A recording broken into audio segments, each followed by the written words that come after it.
Okay, muktzah that we're learning today is something which is completely muktzah. Last time we learned there's what's called keli shemalachta le'isser, meaning a vessel whose primary use is something forbidden. Like we said, a pen is primarily used to write. Writing is forbidden on Shabbos. Therefore, keli shemalachta le'isser is muktzah, but you're allowed to move it if you needed to do something permissible with it, or you need the place where the pen is on. But if it's outside and it's going to get ruined or whatever, we learned all those things. You're not allowed to carry it in. You could cheat a little bit and create a purpose for the thing you're taking in, but it's not really completely muktzah. The next muktzah over here that we're going to learn about is something which is completely muktzah, meaning you can't move it for any reason. Now again, when we started muktzah, we learned muktzah is forbidden not to touch. You can touch muktzah, except around like an egg. If it's muktzah, you wouldn't be able to touch it because when you touch it, automatically moves. Or you can move muktzah not the normal way of moving it. You can kick muktzah, you can blow muktzah, you can move it with an elbow. Muktzah, because it's only rabbinic, the chachamim were lenient if you do it with a shinu. The purpose of muktzah, we learned at the beginning, was basically to remind the Jew that there's a concept of Shabbos. So therefore, if you do it with a change, a different way of normally doing it, you're automatically going to remember it's Shabbos. An egg would be muktzah? What? Egg would be An egg that was laid on Shabbos. Oh. I said not an egg. An egg normally is not muktzah. But Egg. beitzah. שנולדה בשבת.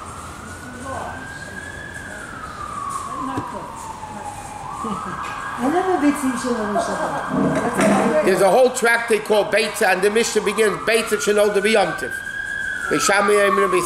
Okay, there's a whole. Okay, but then an egg would be like this. An egg is not muktzah because it's food. Anything which is food is not muktzah, and we'll soon learn even very expensive food. Okay, muktzah machmas sodin kiss that we're learning today is something which halachically is completely muktzah. You can't move it for any reason whatsoever. What is the definition of muktzah machmas sodin kiss? Muktzah, we said, means it's removed from a person's mind. They don't think about it. They don't plan to use it. Machmas sodin kiss literally means it's muktzah because of a loss of money. In other words, a person will not use it for any other reason but what it's designated to be used for, and that designated use is something which is forbidden to do on Shabbos.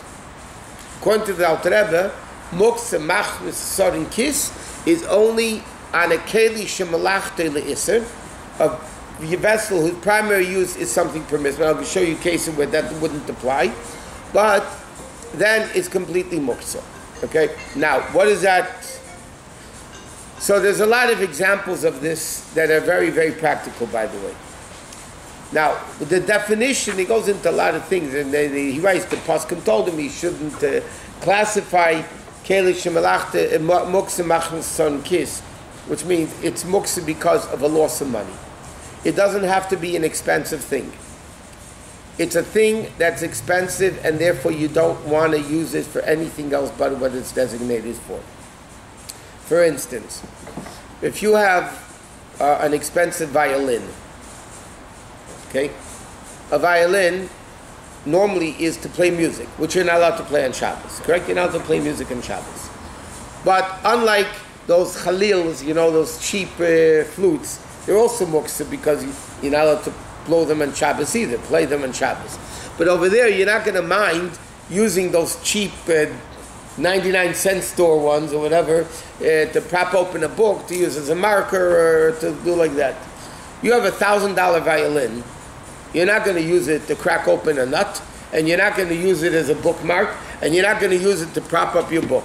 You will not use it because of its expense, how expensive it is. You are not going to use it for anything but what it was made to use. And therefore, what is it made to use? To play music. So therefore, it would be called muktzah machmas sodin kiss, which means in a practical sense, if somebody left it on the dining room table,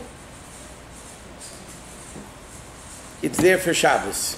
You can't move it even if you need the place even if you want to use the violin for whatever, it doesn't work. By the way, it's not only a violin. If you have an expensive guitar, any musical instrument which is expensive, we'll get into other examples also. Can the goy move it?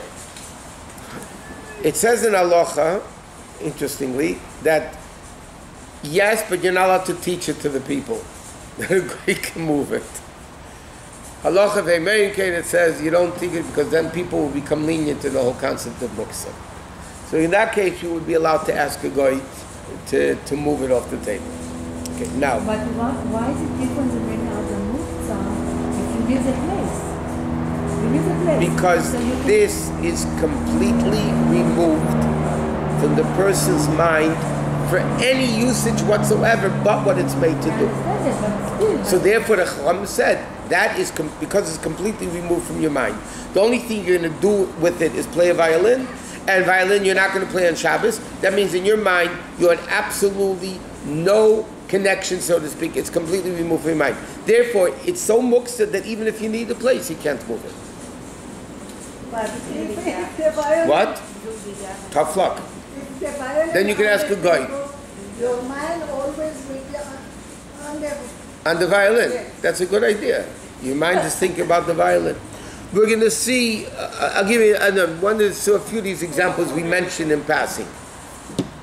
A sheichet's knife, a chalaf it's called, yeah, is made only to shecht. That's what the sheichet's knife, or a moil's knife, is only to do a bris milah. Nobody will ever take a sheichet's knife and cut a piece of cake. They're just not going to do it. Because you ruin the chalaf and then you have to rework it and sharpen it, and the whole thing. So therefore, a sheichet's knife, because it's not very expensive necessarily. I mean, it's not very expensive. Violin is much more expensive. But the bottom line is, you're not going to use it for anything else but shechita. And shechita is forbidden on Shabbos. So therefore, a sheichet's knife, if you left it on the table, is completely muktzah. You can't move it any reason else whatsoever. Same thing with a moil's knife. Sakana? Huh? Even if it's sakana? No, sakana, the din of muktzah doesn't apply. We'll learn later, after Pesach, but technically, if you break a glass bottle on the floor, a glass on the floor, yeah? Technically, that glass is broken, it's muktzah. No. It's sakana. So why can you clean it up? So two reasons. If it's sakana, if it's dangerous, for sure you can clean it up. Even if not, there's something that we'll learn later, Gerev Shorei. Do you know that when you finish and you eat chicken, yeah? You eat all that stuff. Do you know the chicken bones after you finish eating are muktzah? Yeah, but it's garbage. Yeah, what are you going to do with it? Yeah, but if it's muktzah, why can I throw it into the garbage? Because it's garbage. So what? But it's muktzah. It's not you come to the table or the thing. So chachamim will lenient. No, Gerev Shorei means that if it's dirty and it's not going to be being there, it's not going to be in the spirit of Shabbos, for the honor of Shabbos, the chachamim, because again, muktzah is rabbinic to begin with. So chachamim said we give you permission to clean it up. But stam, I'll give you an example. And this is why the Alter Rebbe says you shouldn't eat walnuts and Shabbos unless they're removed out of the shell. There's two reasons. Walnut is unique over all the others. When you crack open a walnut, yeah, inside there's those skins in between the nuts. You know what I'm talking about? Yeah. Okay. Those, so if you take the yeshaila burger, you can't separate bad from good. So now you have to make sure to separate the nut from the whatever you call that. Skin. The skin, okay, whatever you want to call it. You have to remove you can't remove the skin from the nut because then and it's very difficult to do that. Second reason the Alter Rebbe says, once you finish, you crack open a nut, yeah? And you're eating the shell of the nut is now muktzah. And people have a tendency of playing, it's in front of you, play eggshells, you peel. There's a old Yiddish minig, old Yiddish custom, that when you peel eggs on Shabbos, you're going to make egg salad on Shabbos or whatever it is. What do women do? You do it right over the garbage. Right? You peel the egg right over the garbage. What's the origin of that minig? Because eggshells are muktzah. So once they're off, people have a tendency, you have a hard-boiled eggshell on the table, people will play with it. You're not allowed to play with it, it's mamish muksa. So therefore, the minig is, the customer, they peel it directly over the garbage can, therefore that's it, you're done. It's not, you're not going to be playing with it. And the same thing with nuts. So shell, Edible, if it's edible, it's not muksa. peel of onion, a peel of... That's what I said. If it's not edible, it's muksa. So can I put it on a plastic bag and put it in the center of the in the garbage? Yes, because again, that's the din of gather shorei. That's because you're cleaning up a mess. But you can't play with the onion skin. Now, if you have, let's say, an apple skin, you peel an apple, an orange, okay, all those things, because they're edible, Orange is not. it is. The inside of the white is edible, and people make jams out of even nobody makes anything out of a walnut shell. No, I'm saying it depends if it's edible or not edible. A coconut shell, the shell of the coconut is muksa. Okay? But any apple peel, everybody eats, you can eat apple peel. Anything which is edible is automatically not muksa. So therefore, coming back to this, a sheichet's knife, a moil's knife, or, and this is very interesting, and a lot of women are unaware of this. You bought something in the store, or better yet, online, okay? And then it comes and you don't like it. Clothing, okay? So you're going to return it. You want to return it to the store to get a refund, correct? You're not going to use that dress or thing for anything else, because if you ruin it, you won't be able to return it. So therefore, what is a person going to do? They're not going to use it for anything. Now, returning the item to the store is forbidden on Shabbos. You can't return something to the store on Shabbos. So this clothing piece is actually merchandise that you want to return. So it doesn't matter how much it costs.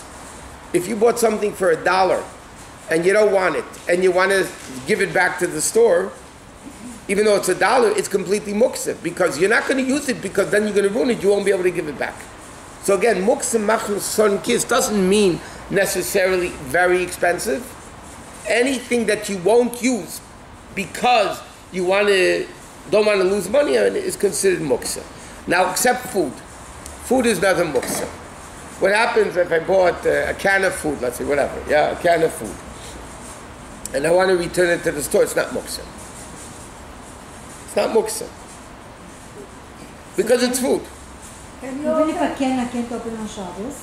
Yeah, but So I can still, it's not muksa? it's not muksa. Why? 1 second. If you have a can of food, even though it's sealed and you're not allowed to open it, first of all, there are technically ways of opening both sides at the same time, which is impossible. But technically there's a way that you should be allowed. But even if not, the keli, the can, is bottled to the food. Therefore, if the food's not muksa, and food is never muksa, unless if it's raw and non-edible, then it's not food. Remember, we learned already, raw chicken is muksa. Raw meat is muksa. No, if you could eat raw vegetables, people eat raw vegetables. But a raw potato is muksa. People don't eat raw potatoes.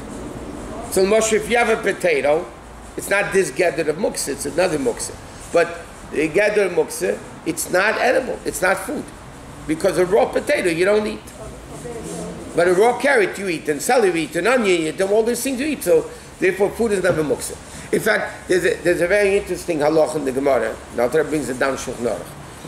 In order to be chayiv, biblically, for carrying on Shabbos, everything has an amount. Like writing has to be 2 letters. Cooking has to be Ma'achal ben Rasoy. Liquid has to be what's called Yatzel letter. Everything has an amount. How much any amount is forbidden, but in order to get capital punishment, there has to be a certain amount. So what happens if somebody carried out a dish, a big dish, and on the dish was a drop of food? Not enough food to be chayiv for carrying on Shabbos. But the plate that you carried it on is the proper shear, the proper amount for carrying, the plate. The din is, it's rabbinically forbidden, but it's not biblically forbidden. You don't get capital punishment for what you did. Why? Because the plate is secondary to the food, and the food is smaller than the amount that you would be biblically capital punished for the food, because it's smaller than the amount. So therefore, even though the plate you carried it out on was bigger than the amount for a plate, but it's secondary to the food. So the can is bottled to the food, so the can is not muksa. Or anything that you want to return. But again, anything edible, even if you want to return it, is not muksa, because food is not muksa, period. Now, Can we open the can in Shabbat? huh? No, Okay. no. So let's leave it at that. You can't open a can. Now, what? You can't open a can? A can of what? Can of Tuna. tuna? Let's say you have Tuna. no. Well, okay, tuna, whatever. Yeah. A can of tuna that's sealed? No. You cannot- The only way you can open if you open top and bottom simultaneously. I want to see somebody do it. A guy can do it because halachically there is a way that you can do it by opening both sides at the same time. So a guy could do it. Okay, but anyway, let's get to it now. A very practical thing. There's something called a cell phone, an iPhone. Yeah, iPhone is kelish malachta le'isa. Right? Its primary purpose is for talking and taking pictures and whatever it is, which is all forbidden on Shabbos. But for iPhone, people will usually not use for anything but calling or internet or anything like this. They're not going to use an expensive iPhone for any. They're not going to use it to crack open a nut, and they're not going to use it for anything else but what an iPhone is made to use for. Yeah. So therefore, that's completely muksa. Again, it doesn't even matter the price. If you have a very expensive hammer that's worth more than the iPhone, yeah, but the hammer you wouldn't hesitate to crack open a nut or things like that, then it's you can move it if you need the place or if you need to use it something permissible. But a cell phone, So you can move a cell phone if it's left on the table. correct. Maybe people knows it. Because you're not going to use it for anything else but people, B'chlau, even as a bookmark, sometimes, you have a pen and you want to hold the place, so you'll go like this. I mean, people don't do that with a cell phone. They do it with a gun that is not workable. I talk about a workable cell phone. I do it with my phone. It's not expensive phone. Okay, but still, you won't use it for anything, B'chlau. Just anything, you're not going to use it. So then The cell phone is a good example. huh? Cell phone is a very good example because it's very common to leave it I understand. on the couch, I on taught the table. I'm teaching muksa now in the high school to the girls. I told them that this thing we just learned it the other day. Oh, yeah, that's what it is. Bottom line, a cell phone is muksa. Same thing is cameras, stereos. A camera, and I don't mean the cheap ones you buy. What? There's no more cameras. It's all phones. I understand. No, the photographers at the weddings don't take pictures with cell phones. God, that the people's picture with the cell phones come out better than the professional. Sometimes. But bottom line is, again, that camera is an expensive object. They're not going to use it for anything but taking pictures. And taking pictures you're not allowed to do on Shabbos. So therefore, that's completely muksa. You're not allowed to move it. For instance, I'll give you another example. It's not only that. Poskim write important papers, documents, passports. Or I'll give you another example. A driver's license. Okay? A driver's license, primary function is to give you permission to drive, which is forbidden on Shabbos. Yeah? Now people are very careful. They're not going to use a driver's license to pry open a lock, or because we don't want to lose it. They don't want to lose it. They're not going to just use it. B'chlal poskim write, things that are always put away in a particular place because you don't want it to get lost, falls under the category of muksim, machmus, and kiss. People don't leave their passports just laying around. People don't do it. You don't leave your credit cards just hanging around. Now, these are very practical dinim, by the way. It's very practical. People don't know it. That's why they need to go learn. So, People so don't know. sometimes I the did not know children, that. the children play with all these old things, like the old iPhone or the old cameras, and they have them in their little. That's boxes. because, okay, Those are okay? Like, yes, and I'll tell you why. Even though it's halachically, they're still not allowed to do it. Do you know that stones are muktzah and Shabbos? Rocks, Right. stones are muktzah and Shabbos. But if I designate it as a door stopper, okay, I have a rock this size, and I use it, I designated it to keep the door open. So even though a rock is muktzah, but the fact that I designated it for something on Shabbos, then it's not muktzah anymore. I'll take it even further. There's a new fad, by the way, they take the dimes from the Rebbe and quarters from the Rebbe and they make a necklace out of it. Okay. That's a no. Huh? That's a no. Or women, I heard lately it's a craze now. People always did it, but or I'll give you an example. You know gold coins? Can Yes. women make a necklace Yes. out of it? Okay, now, coins are real muktzah.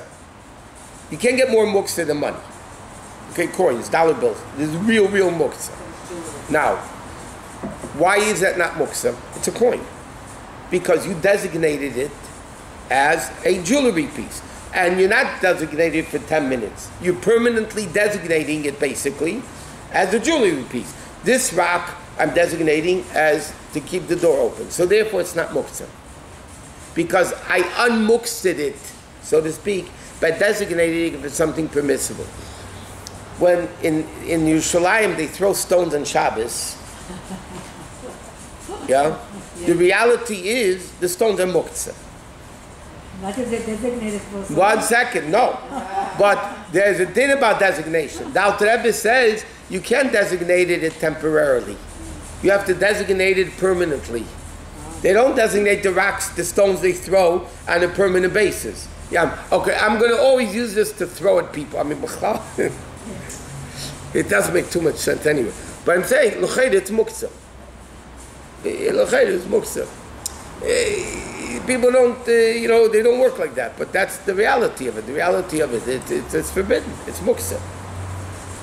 So any important paper, basically the definition of it, the way they classify it very simply is anything that you would put away, important papers, birth certificates, this is all of us show, canceled checks, or whatever example, contracts, sales receipts, driver's license, or car registrations, all muktzah. According to many opinions, expensive writing paper, stationery used to be called, right? Expensive stationery paper. Now, nobody's going to make a paper airplane out of that and throw it. Okay? It's expensive. What are you going to do with it? You're only going to use it to write. And writing is forbidden on Shabbos. So if you have an expensive pad of paper that you only use to write and you won't use it for anything else, that's completely muktzah on Shabbos. Completely muktzah on Shabbos. Because it's something that you wouldn't use. A person that has a jeweler, they have these fine tools. The screwdriver, a very fine tool that they're not going to use it for anything else but their trade. So all those things are muktzah and Shabbos. Completely muktzah. And anything like the appliances, but it has to be kiddush melach to this. If I have papers in a folder and I left it on the chair, on the table. It depends. They're not that important, but it's So my then it papers doesn't for matter. my work or for my... If it's something that you would always keep away in a, I don't keep my... no, I'm saying in a place where you know what it is and that you won't stop use it or get lost, that is again the muktzah. You're not going to use it, and it's primarily But if made. you're not so Contracts, all these things are made basically. Plain paper. Plain paper is not muktzah because you use it as a bookmark. You use it to make a paper airplane. Make a paper plane on Shabbos? Yeah. I didn't say you could or can't. I'm saying the kids, that's what they would use it for, so then it's not muktzah. People won't hesitate to use a regular piece of paper as a bookmark, right? Or for anything. Then it's not muktzah. But if you have expensive stationery paper, that's really expensive, yeah, then it's I'll tell you another example. Pens, we learned as Chelish Melachti L'Isser, right? But therefore you can move them if you need the place. It's something permissible. If you have very expensive calligraphy, if you do calligraphy, yeah, and you have very expensive calligraphy pens, again, you're not going to use it for anything else but calligraphy, which is forbidden on Shabbos because it's writing, so you would completely muksa. You can't move it for anything on Shabbos. It looks so unshabbatic to leave that. What? It would look so unshabbatic to leave that there. By People are mistake, gonna sometimes we question. leave stuff. Listen, people leave things The around. telephone is constantly on the table. You know, seems nicer to move it if you're really uncomfortable about it. No, you can't. I know. Even if you need the place, you And can't. this has nothing to do with it, but I heard when it comes to the dishes, that if you really feel like it's gonna be make a Dishes are not muksa. I know, but if Now, to wash one them, second. To wash them. Poskim went like this. What happens if you have very expensive crystal bottles? You know, very expensive bottles. That You mean like wine glass? pitchers or wine glasses, whatever. Very expensive crystal. Crystal. Oh, a Now, canter, a canter. you normally will not use them only for a special occasion. Right. Nevertheless, let's say you ended up with more people and you ran out of glass, and you see those crystal glasses, because it's made for food, is not forbidden. Because what are you using them? It's not you're not using it for something forbidden. Well, we just said Alter Rebbe and others hold that anything that this din of chsarim kiss, that you're not allowed to move, it only applies to things that you would move because of its expense. But that doesn't apply to things which are permissible. Like expensive dishes, expensive things that you would never use. Lepel wouldn't be muksa in that case. But things that you want to return, for instance, some poskim write this, it's questionable though. What happens if you have a picture on the wall? So you have a very expensive Rebbe picture on the wall, or an art piece, yeah? And you always leave it there. That's possibly, many poskim write, is completely muksa on Shabbos. Because you have a designated place for it, and you're just not going to move it around. It's an expensive picture. But No, if you have a picture and somebody says, oh, I want to see this picture, can you? that's what I'm saying. If it's a picture on the wall, a lot of poskim say you're not allowed to take it off the wall and show it to people. Yeah? You cannot move this No, picture. many poskim hold you can't. No, she's saying if it's sitting on the table. But some, again, I told you, there's some people say it's muksa, some people say it's not muksa. If somebody wants, they could be lenient. But the bottom, I'm just showing the point that there are opinions that hold this mamish muksa. Because it has a designated place, and you never take it out of that place. And therefore, it's muksa. So it's sitting on the table, it doesn't have a designated place to move photos around. Correct. Photo albums. Yeah? Yeah. Okay, you just got your bar mitzvah pictures, wedding pictures, trip pictures, yeah? And somebody comes to your house, oh, come look at the pictures. Almost everybody says those are not muksa on Shabbos. They are made to look on Shabbos. They are made. Where else you going to sit and look at pictures? Right, Huh? right, what she said. Yeah, so I'm gonna rephrase her question. I enjoy sitting on the beach on Shabbos, and I enjoy driving to the beach and sitting on the beach on Shabbos. So therefore, I'm allowed to drive because Same. it is the same. No, it isn't. It's a very bad match. I'm with the rabbi on this, I get it.